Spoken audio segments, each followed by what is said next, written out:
Presentation of Hometown Double Play on WPSU is made possible in part by a grant from theprinters.com, a collection of graphics, design, printing, mailing, and fulfillment companies with headquarters in State College and manufacturing facilities throughout Pennsylvania.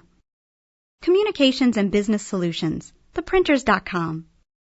T&B Medical State College, offering endless possibilities when it comes to medical supplies. 888-950-0900. Additional support comes from the members of WPSU.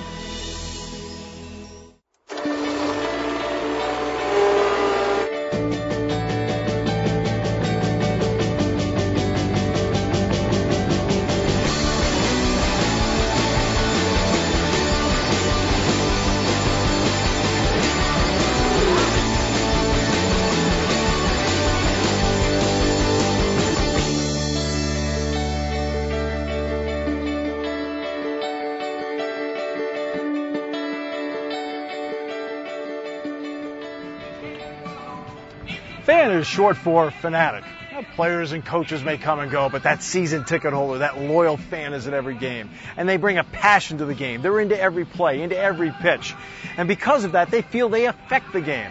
When the night is over, they don't feel their team received a lot of breaks, but in the end, their team won because we have really good players and the fan made a big difference yelling and screaming all night.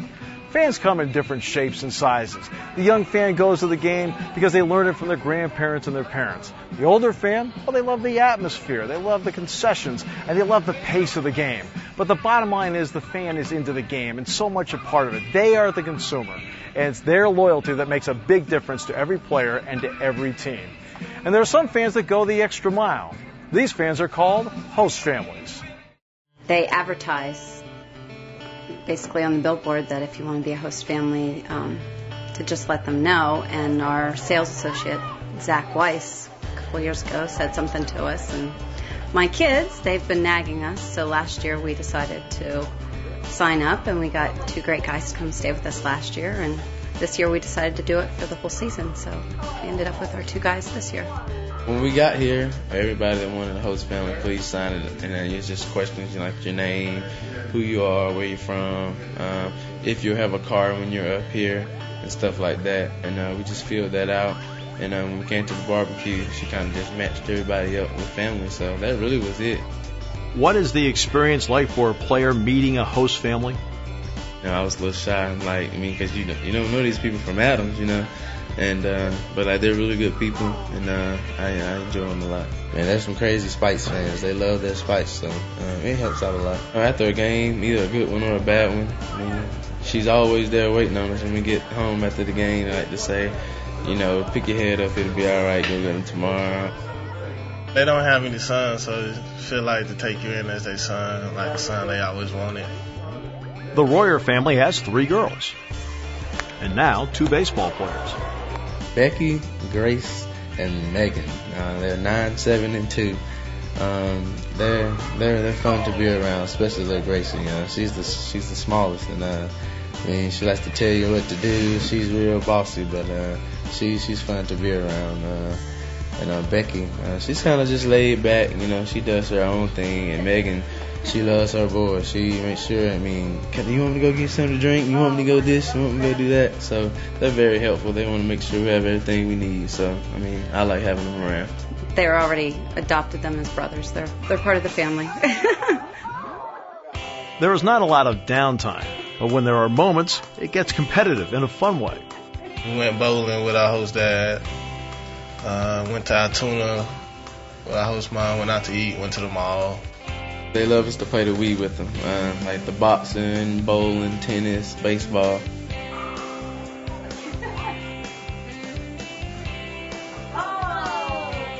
Karen Royer also goes out of her way to cook for the players. They're a little pickier than our last group of guys. Last ones I could cook just about anything. These guys just don't eat a whole lot. The players have their favorite meals, and she works hard to deliver. Chicken. I love chicken and peach cobbler. She makes a good peach cobbler. Everything she's cooked so far, I've liked. Her peach cobbler is really good. She just made that about two nights ago. She made some pulled pork with some like mustard sauce or something. It's pretty good. Naturally, they go to the games. Has that affected how they now view the games? When you have pitchers staying with us, which we've had both years, that the nights that the pitcher that you have is there, you're really glued to the game, how well they're doing. You watch their stats. I mean, it makes it much more personal. A true Blue fan, absolutely, beyond a shadow of a doubt, believes that they have a positive effect on the game. Well, there's only one way to find out. What is the reality? Do the fans have a positive effect on the game? The only source you can go to find out would be players. Baseball without fans is no baseball for me. I'm coming from Venezuela. The winter league down there is always full. It's just like here every day. We got good fans. They push the player to do things that sometimes don't think that they can do it. So that's why the fan is big part of the baseball. Not only of the baseball, it's big part of the sport, any sport. Definitely gives you a lot of energy, especially when you're winning. I mean, if you get a couple hits in an inning and the crowd gets into it, then it's easier for everybody on the bench to get into it also and start yelling. You don't feel like you're the only one. The worst thing is, when it's quiet and you're not playing well and you're not getting hits, because then it just seems like the game's really slow and you just get a bad impression of how hard your team's playing. The nice thing is when the stands are full and things are going well, that the players feed off that energy and it makes a difference. I mean, when you have a ballpark full of noise, full of energy, when things go well, people are cheering. It can only help you play better. We often hear that it is called the home field advantage. What is the difference between being in the friendly confines versus hitting the road? Personally, I kind of block it out a little bit better because usually they're, commenting on the negative stuff. So I think there's a big difference between home and away. If I'm on the road and it's a big crowd like in Brooklyn, it could sometimes get to you. You just got to learn to get a focal point. It's just you and the catcher and the hitter and to block everything out. But if it's at home and you're in a big closed situation or something, it's really easy to get pumped up by the crowd and get more energy from them. Do the fans really believe they affect the game? I think they try their hardest, but some of them just need the enthusiasm from the crowd, and I think the crowd can contribute that to them. From talking to them, they don't pay much attention per se to one individual person, but they do like the feel of all the people that are here in the park. Hecklers. Oh yeah, they're out there in the minors. What do they say? Well, come on, pitch, get it across there. Then we yell at the umpire. Then we yell at the coach here because we can talk to him as he's walking back to the dugout. Then we yell at the players once in a while. And the biggest thing about sitting here right next to the dugout is any of the small children or kids that's around here, we come down, we try to get them a ball off the opposing team. I think sometimes I can be a heckler. The key is to get the brochure and learn something about the players and then be able to yell, make sure they can hear it, and say something personal, Do the players hear the heckling? If so, which taunts make the Hall of Shame? You're always going to find somebody that's going to beat on you the whole night, the whole game. This year, actually, in Bowie, there was a pretty good guy. I had an issue with the buttons on my jersey that kept flying open, so it looked like I was wearing like a vest. And he made me know that he noticed that. And so actually, as soon as we got home, I went ahead and told Tracy, our clubby, that I'm going to need those buttons fixed for the next time we go back to Bowie. There's 3 guys in New Britain this year, and I had my hair cut hair long for in celebration of the hockey playoffs. And it was bad, so it looked like a mullet. And there was 3 guys, and they were great because they didn't just say, hey, nice mullet. They didn't come up with the one that you always get, hey, nice mullet. They came out and they sat there, they were real quiet. They just talked like this. They said, mullet, mullet, mullet, mullet. Hey, 29, you got a nice mullet, mullet, mullet, mullet. And they did it for like 3 innings straight. And it was great. I don't even think the people next to him heard it, but it made me laugh. In the last chapter of Hometown Double Play, we showed you hidden talents. My name is Brad Holman. I'm the pitching coach for the Altoona Curve. This is my hobby. This is what I do. I carry this around with me when we travel. And I was going to play a song that I wrote, actually to the fans, called The Loyal Fans. I wrote this in, I think it was 2002 when there was a potential strike, just to encourage the fans to stay behind the players. And I've got a cold, so if this is a little nasally, I apologize.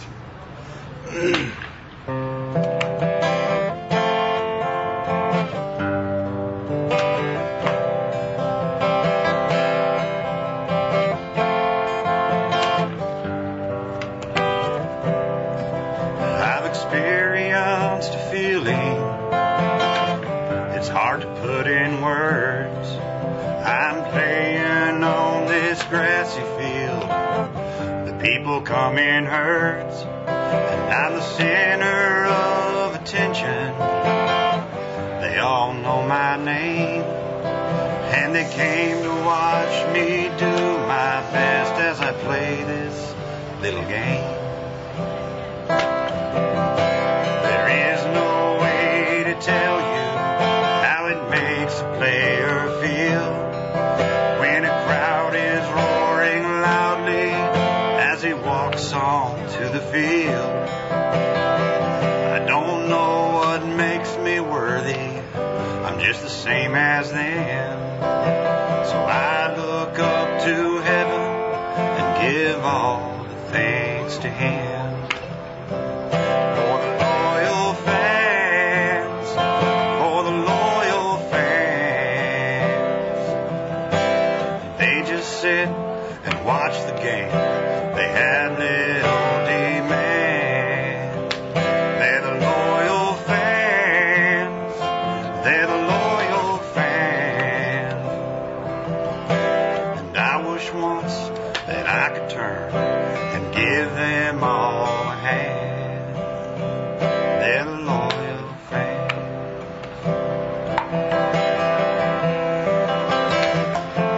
Thanks to the fans.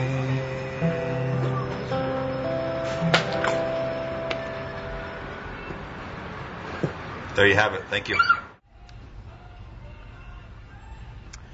The Spikes are like a family, and an important part of the family are the fans. Lou Johnson was an important part of the Spikes family since day one. He was an original season ticket holder of the State College Spikes. It was an experience that he truly cherished. We were always up here watching the progress in the ballpark when it was being constructed because my dad played ball, I played ball, and to have minor league baseball this close to Bellefonte, where I'm from, has just been unbelievable because the crack of the wooden bat can't be beat. Lou Johnson passed away July 16th at the age of 61. He was an outstanding fan, a great guy, and we dedicate this show to him.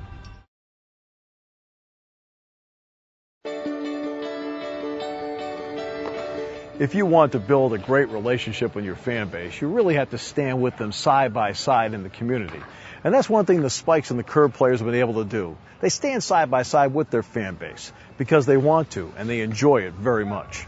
This is the first year that we actually held the walk here at Medler Field, and it was a huge success. We've got a lot more people out here, and it was a great opportunity to promote the event to the community. It is wonderful and incredible, and we are so appreciative to all that they have done for our cause this year.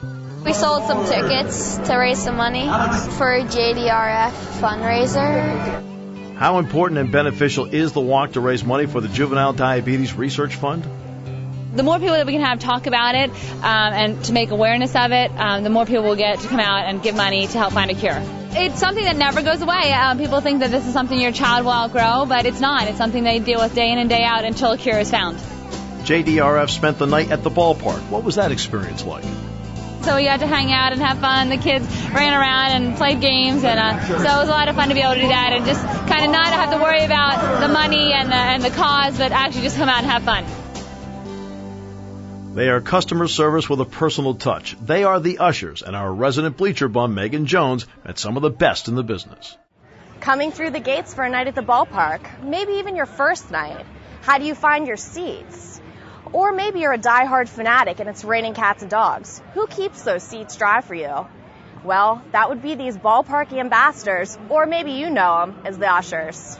We greet all the customers, we bring them down to their seats, we wipe their seats off, try to make their trip to the ballpark as pleasurable as we can. So it's basically to make sure everybody has a good time. That's the whole thing in the ballpark. Everybody has a good time and enjoy themselves. I like to see the kids have a good time and be involved with the game and just enjoy it. I think that's important that they relate to the game and have a good time here. With all that the ushers have to do, can they really take in a good baseball game? I try to, yeah. I do enjoy the game as much as I can, but you do get distracted from the game. But yeah, I try to watch as much as I can. I like an interesting baseball game. When it's a runaway, I really don't care. Yeah. It's kind of nice to see the Nookie Monster come out because then we know we've scored a run. Just how long have some of these diehards been around? 10 years. First game. We almost won the championship a few years ago. We were one game out and didn't make it. My favorite Curve memory is just meeting all the people every week, how nice the people are. It's like an ongoing memory. They are huggable, they are lovable, they don't talk, but you know what? Kids love them. They are mascots. Players may come, players may go, but guess what? This big guy is the face of the franchise. These guys are actually very important in our community. We go to a lot of different areas, and they're actually more visible than a lot of the players are. You know, the players are only here and in town when we have games. These guys are here all the time, and pretty much every day they're out and about, you know, visiting schools or hospitals, nursing homes, you name it. We've probably been to an event. At the game, they're here to just add to the entertainment, you know, for those people who not necessarily, or I guess aren't actually interested in the game, you know, there's something else to watch, add enjoyment for the kids. You know, you're not watching the scoreboard the whole time or the players on the field. They add that little extra enjoyment for the game. So what does the day in the life of a mascot entail?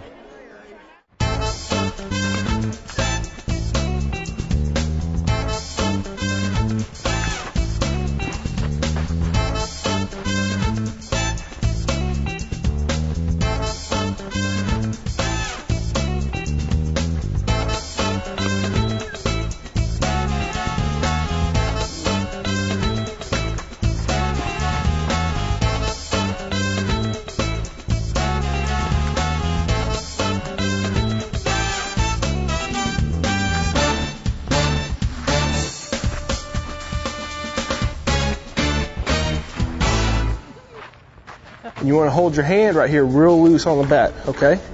All right, and get your signs. We want to be like right here. Coming up as hometown double play continues, we'll learn how to field a ground ball from one of the best of the Altoona Curve.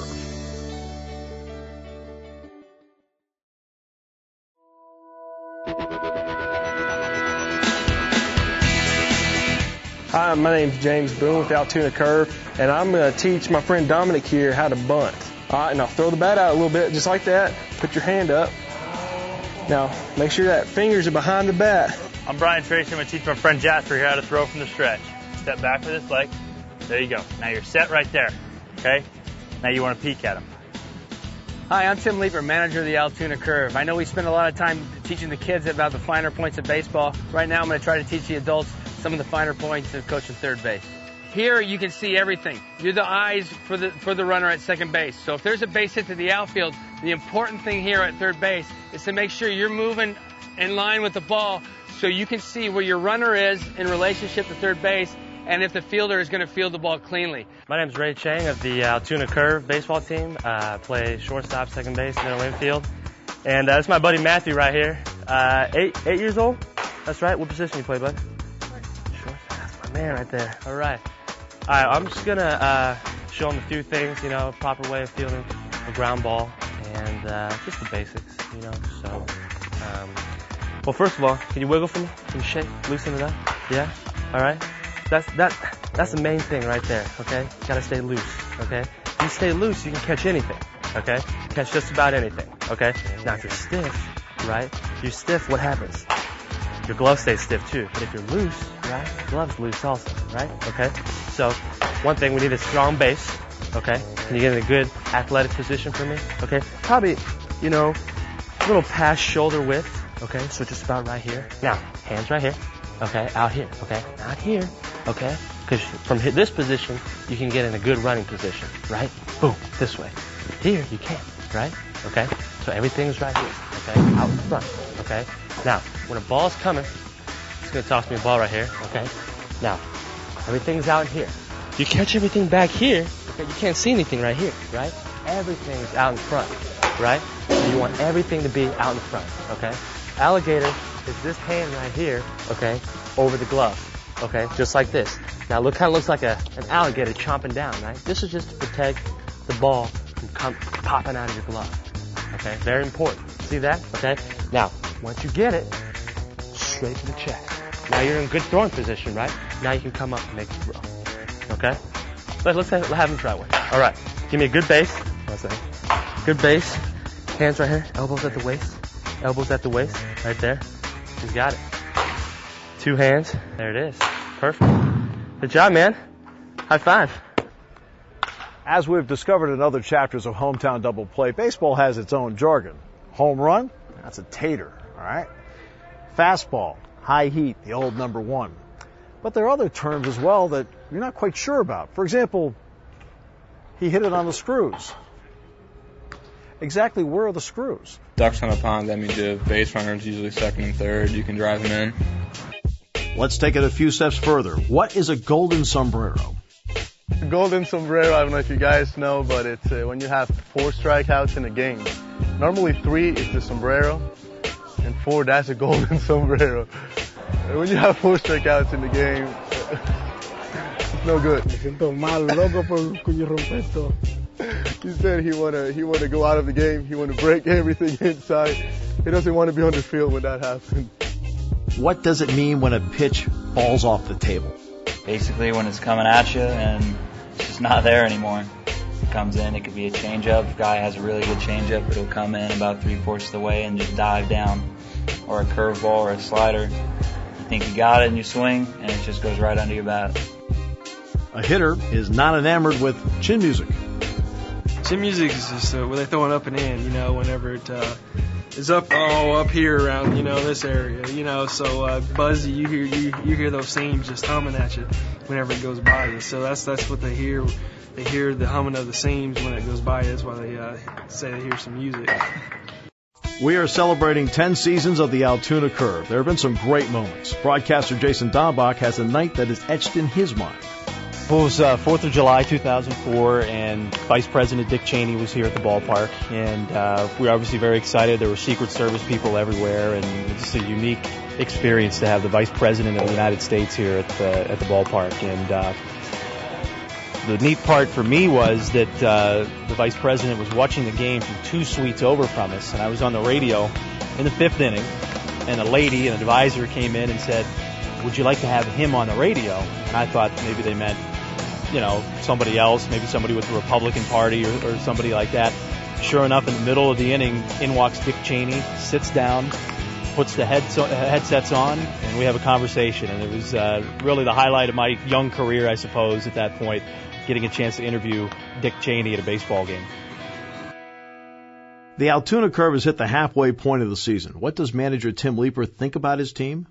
And I think we dug ourselves a little bit of a hole early, but we played well, during that time. We just, we didn't have the manpower to really get it done. Right now we're okay.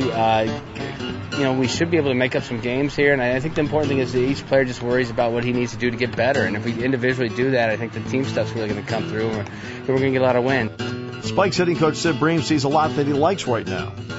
I enjoy working with a bunch of quality kids, and that's, we haven't had the great success, but I've seen this. I'm starting to see this team starting to come together. On the next chapter of Hometown Double Play, we will have a more in-depth conversation with Sid Bream. Let's update what is happening with the Pirate system. Indianapolis outfielder Andrew McCutchen recently played in both the Futures game at Yankee Stadium and the AAA All-Star game. Former Curve player Stephen Pierce has hit 11 homers this season with Indianapolis. Former Spike Mac Haig is hitting .356 with 5 homers in Hickory. Former Spikes pitcher Tony Watson is 6-9 with Lynchburg with a 3.40 ERA. He recently threw a 7-inning no-hitter, but they pulled him out because of a pitch count. Coming up on the next chapter of Hometown Double Play, we'll find out what it's like for the players, the coaches, and the manager as players move up and down through the Pirates organization. Well, we've had another great time here at the ballpark. We found out about the impact of the fans and what they mean to the game and to the players, and about the fans that go the extra mile. They're called host families. We also found out that a mascot's life is more than just fun and games. It's been a great time. I'm Steve Jones. For our entire Hometown Double Play crew, thanks so much for joining us, and we'll see you here at the ballpark.